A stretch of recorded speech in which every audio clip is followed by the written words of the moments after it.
Shalom, salam sehat. Saya Putri Sialubalu, mahasiswi Institut Agama Kristen Negeri Kupang semester 4 dengan NIM 01 2019 0433. Saya dari kelas L. Kali ini saya akan membawakan materi berjudul aliran rekonstruksionisme. Nah, aliran rekonstruksionisme kali ini saya ambil dari mata kuliah pendidikan filsafat. Nah, langsung saja yang pertama saya akan membahas tentang mengapa saya memilih judul ini. Nah, saya memilih judul ini karena menurut saya judul ini adalah pas bagi kita semua dan sangat bermanfaat. Karena seiring berjalannya waktu, apalagi di zaman sekarang ini, tentu saja kita semua berada di zaman yang serba canggih dan serba instan. Dan yang paling penting adalah bagaimana cara kita agar kita dapat menjaga agar kita tak dikuasai teknologi ataupun teknologi tak menguasai kita. Nah, untuk itu inti dari aliran rekonstruksionisme adalah bagaimana cara kita mempertahankan nilai-nilai luhur dan nilai-nilai luhur yang telah ditanamkan sejak lama, namun mengubahnya ke arah yang lebih baik lagi dan lebih instan dan lebih cepat tanpa menghilangkan apapun yang telah ditanam oleh nenek moyang kita. Yang kedua, latar belakang.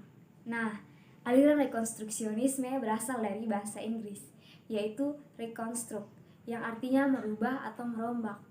Aliran rekonstruksionisme merupakan aliran yang berusaha mengubah tata susunan lama ke tata susunan hidup yang baru atau lebih modern.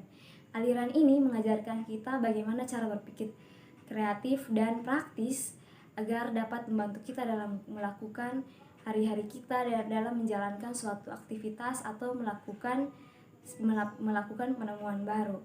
Aliran ini memiliki contoh yang pertama.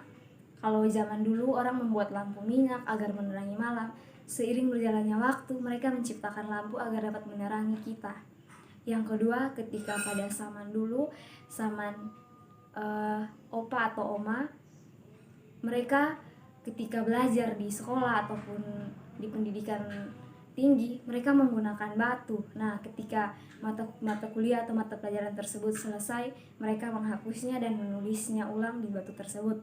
Namun sekarang tak penting lagi, karena telah diciptakan buku, binder, dan banyak alat bantu tulis yang lainnya. Yang ketiga, pendapat para tokoh. Nah, pencetus dari teori ini adalah seorang George Comte. Ia mengatakan bahwa sekolah akan betul-betul berperan apabila mereka menjadi sekolah yang seutuhnya atau secara keseluruhan.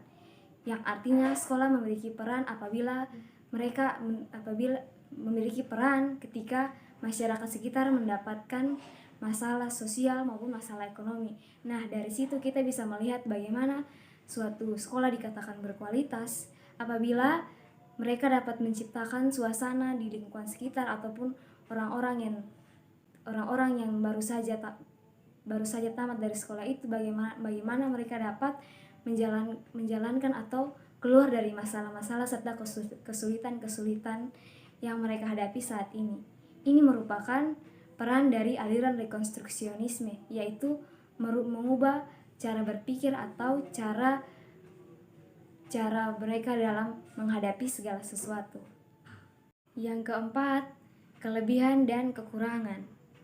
Nah, kelebihan dari aliran ini adalah bagaimana membuat siswa-siswi berpikir dan mencari jalan keluar ketika mereka menghadapi masalah sosial, ekonomi, politik, dan masalah-masalah sekitar yang timbul dalam kehidupan mereka sehari-hari ataupun di samping mereka, di sekitar mereka. Yang kedua, kurikulum di sekolah saat ini berisi bagaimana cara praktis yang akan mereka hadapi ketika mereka memiliki masalah. Yang berikut kelemahan dari aliran ini. Kelemahan dari aliran ini adalah bagaimana cara sekolah agar dapat membuat siswa-siswi mempraktekannya. Karena kebanyakan dari aliran ini hanya berbicara tentang teori namun prakteknya tidak dijalankan sama sekali. Yang kedua, tugas sekolah akan lebih berat ketika sekolah harus menjalankan dan menerapkan aliran ini, karena yang kita ketahui bahwa tugas sekolah hanyalah bagaimana mereka menjalankan rekayasa sosial. Yang kelima, saran. Nah, saran dari saya ketika ada kelemahan tersebut. Menurut saya, karena aliran rekonstruksionisme adalah aliran yang pas ketika diterapkan, bagi saya aliran ini lebih baik ditanamkan dalam anak-anak sejak mereka berusia dini atau sejak mereka kecil dan diterapkan di dalam masing-masing keluarga. Karena pendidikan yang paling utama dan yang terpertama adalah dari keluarga.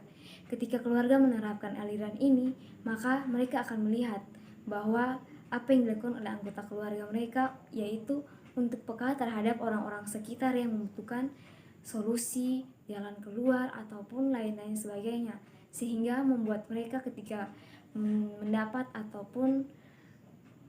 mata pelajaran ini atau mata kuliah ini, mereka tak lagi kaget, dan mereka juga tidak hanya berbicara tentang teorinya saja, namun juga tentang bagaimana cara mereka melakukannya dan menerapkannya dalam kehidupan mereka sehari-hari. Yang berikut, peran dari guru dan siswa. Nah, peran dari guru adalah bagaimana mereka menjalankan ataupun mengajari tentang aliran ini kepada siswa-siswi dengan membuat alat peraga ataupun membuat model pembelajaran yang tidak membosankan, karena materi ini adalah sangat baik diterapkan. Nah, namun jangan lupa untuk seluruh guru-guru ataupun kami yang seorang calon pendidik, bagaimana kita dapat menerapkannya dalam kehidupan kita sehari-hari. Artinya kita bukan saja pandai dalam berbicara, namun juga kita dapat melakukannya dalam tindak-tindak dan tanduk kita dalam kehidupan sehari-hari, sehingga itu membuat anak-anak didik atau peserta didik dapat membuat mereka mengikuti apa yang kita pelajari atau kita berikan kepada mereka. Yang berikut adalah peran dari siswa. Siswa memiliki peran, yaitu mereka dapat menerima dengan baik dan menerapkannya, karena menurut mereka, guru mereka ataupun pendidik mereka saja sudah menerapkannya, apalagi mereka. Dan ketika mereka melihat bahwa itu merupakan dampak baik bagi mereka dan orang-orang sekitar, pastinya mereka akan melakukannya. Yang terakhir, apa hubungannya dengan PAK? Nah, hubungan dari aliran rekonstruksionisme dengan pendidikan agama Kristen adalah bagaimana cara mereka tetap menjaga iman dan percaya mereka di masa sekarang ini. Apalagi seiring berjalannya waktu, mereka akan melupakan dan mereka pun akan diperbaharui oleh teknologi yang semakin canggih seperti saat ini. Namun kita tetap saja perlu menjaga bagaimana kualitas kita kepada Tuhan dan bagaimana cara kita menjaga hubungan kita dengan Tuhan. Yaitu yang pertama, ketika kita pergi ke gereja, karena semakin canggih, kita tak perlu membawa handphone yang mungkin di dalamnya telah di-download aplikasi Alkitab, tidak perlu. Yang kedua, ketika kita sedang saat berada di dalam ruang kelas ataupun ruang-ruang yang lainnya yang dimana kita harus serius, kita harus meletakkan HP di atas meja dan mendengarkan segala sesuatu yang akan disampaikan, karena pastinya itu berhubungan dengan masa depan kita. Dan masih banyak lagi contoh yang lainnya. Nah, aliran ini adalah salah satu pengertian yang sangat baik diterapkan oleh setiap kita sebagai calon guru ataupun sebagai pendidik, karena aliran ini mengajarkan kepada kita bagaimana kita menjaga kualitas diri kita seiring berjalannya waktu, agar kita dapat menjadi orang yang berbeda di tengah-tengah angkatan yang semakin hari semakin memiliki banyak sekali masalah ataupun problem dengan teknologi. Nah, teman-teman, sekian dari materi yang telah saya bawakan tadi. Semoga bermanfaat bagi teman-teman semua. Terima kasih telah menyaksikannya, dan ingat teman-teman, tetap jaga kesehatan dan jaga jarak, tetap memakai masker agar menjaga keselamatan dan kesehatan kita dan orang-orang sekeliling kita. Terima kasih dan shalom.